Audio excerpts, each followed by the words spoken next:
Hello again. Once again, I'm Stefan and I work for Wintertaling, and in this video I'm going to share a little bit with you about the practical implications of the UBO register.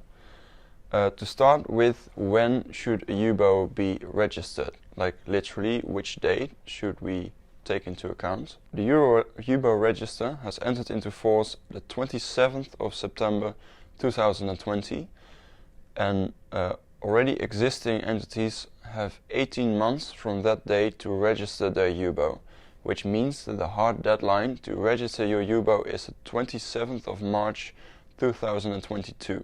If you incorporate an entity after the date on which the UBO register has entered into force, then you should immediately register your UBO. So the point is, when you incorporate a new entity after the date on which the UBO register has entered into force, then entities will not get a Dutch Chamber of Commerce number unless or until they have registered their UBO. Another addition to this rule is that when you have an existing entity, you have 18 months to register your UBO. However, if the UBO changes within these 18 months, the UBO should be registered immediately. So from the moment that the change appears. Secondly, I'm going to share with you the obligations that the UBO has himself, because the UBO has an active collaboration obligation, which means that he actively has to contribute to the register being in place properly. If he fails to do so, the punishments that are possible are quite serious, namely an imprisonment of 6 months to up to 2 years, or a fine of over 21,000 euros. So we should all, or as a UBO, you should really pay attention to what you're dealing with and what you should be actively doing. Thirdly, there are not only obligations for the UBOs themselves, but also for the management board, insofar as where it's not the same person. So the situation could exist that the UBO is also in the management board, then it's practically the same, but this example also points out the obligations of the management board when they are not the UBO. So generally, the management board has to submit the UBO information. They can do so quite easily by checking the website of the Chamber of Commerce, on which there is a form that you can just fill in and upload. In this form you have to upload certain documents which are in the PowerPoint, but I'll just read them out, which is a copy of the passport of the UBO, a utility bill, the Articles of Association, the shareholders register of the company, a register of depository, an organization chart, finally the deed of incorporation. Another practical implication of these new rules is that the Chamber of Commerce will actively pursue UBOs to register their information in different phases. Additionally, the UBO rules also create obligations for competent authorities and what we call in Dutch the WWFT-instelling. These obligations are twofold.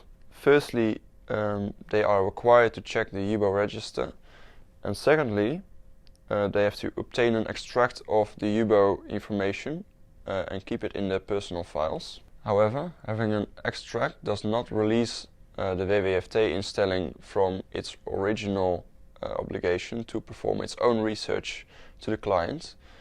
And also, when they do so and they find out that the UBO register is not correct, then they have the obligation to communicate that to the Chamber of Commerce. Next, I will zoom in a little bit on the feedback obligation, which is the obligation of competent authorities, such as the WWFT-instelling, to report any discrepancy between the UBO register and the research they have to conduct and they have conducted on their own, back to the Chamber of Commerce. First of all, when we keep in mind that already existing entities have 18 months to register their UBO, there are no discrepancies yet. So the first 18 months you're sort of safe, which means that there's also no feedback obligation. However, if there is a discrepancy, it should still be reported. So if an entity manages to register its UBO within those 18 months, and then according to the research that the competent authority has conducted, the UBO register is not correct, then still there should be communication with the Chamber of Commerce. They should let the Chamber of Commerce know that the register is incorrect. A means to actually report this deviation will be launched intentionally 2 months after the implementation of the registration duty for the UBO, but it remains unclear what exactly it will look like. However, by then we will surely be able to give you an update on how to proceed. Well then, this is the end of our presentation. I really hope you enjoyed watching it, but nevertheless, if you still have any questions, please do not hesitate to contact me or one of my team members, Marijn, Tim, Tom, Esra or Orno, and we will get back to you as soon as possible. Thank you for watching.